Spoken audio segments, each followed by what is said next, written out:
நாடாளுமன்ற தேர்தலை முன்னிட்டு மதசார்பற்ற முற்போக்கு கூட்டணி வேட்பாளர்களை ஆதரித்து திமுக தலைவர் மு.க.ஸ்டாலின் இன்று முதல் தேர்தல் பரப்புரையை தொடங்க உள்ளார்.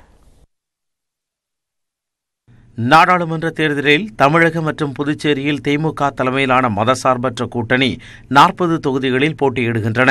அதில் நாடாளுமன்றத்திற்கு 20 தொகுதிகளிலும் 18 சட்டமன்ற இடைத்தேர்தலிலும் திமுக போட்டியிடுகிறது. மறைந்த முன்னாள் முதலமைச்சர் கருணாநிதியின் சொந்த மாவட்டமான திருவாரூர் தொகுதியில் இருந்து திமுக தலைவர் மு.க.ஸ்டாலின் இன்று நாடாளுமன்ற தேர்தல் பரப்புரையை தொடங்குகிறார். இதையடுத்து நேற்று மாலை திருவாரூர் சென்ற மு.க.ஸ்டாலினுக்கு திமுக தொண்டர்கள் உற்சாக வரவேற்பு அளித்தனர். அப்போது காட்டூரில் உள்ள கருணாநிதியின் தாயார் அஞ்சுகம் அம்மாள் நினைவிடத்திற்கு சென்று அஞ்சலி செலுத்திய மு.க.ஸ்டாலின் கருணாநிதியின் உருவப்படத்திற்கு மாலை அணிவித்து அஞ்சலி செலுத்தினார்.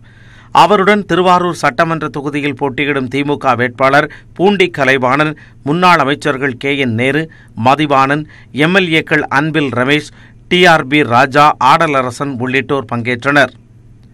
இதைத் தொடர்ந்து இன்று காலை திருவாரூரில் தேர்தல் பரப்புரையை தொடங்கும் மு.க.ஸ்டாலின் காலை 10 மணிக்கு நடைபெறும் வேட்பாளர்கள் அறிமுக கூட்டத்தில் பங்கேற்று திருவாரூரில் போட்டியிடும் திமுக வேட்பாளர் பூண்டி கலைவாணன், நாகை மக்களவை தொகுதியில் போட்டியிடும் இந்திய கம்யூனிஸ்ட் வேட்பாளர் எம். செல்வராஜ் ஆகியோரை அறிமுகம் செய்து வாக்குச் சேகரிப்பில் ஈடுபடுகிறார்.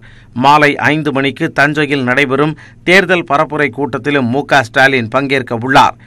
இன்று முதல் வருகின்ற 6ஆம் தேதி வரை தமிழகம் முழுவதும் மக்களவை தொகுதிகளுக்கு சென்று மதசார்பற்ற முற்போக்கு கூட்டணி வேட்பாளர்களை ஆதரித்து மு.க.ஸ்டாலின் வாக்கு சேகரிக்க உள்ளார்.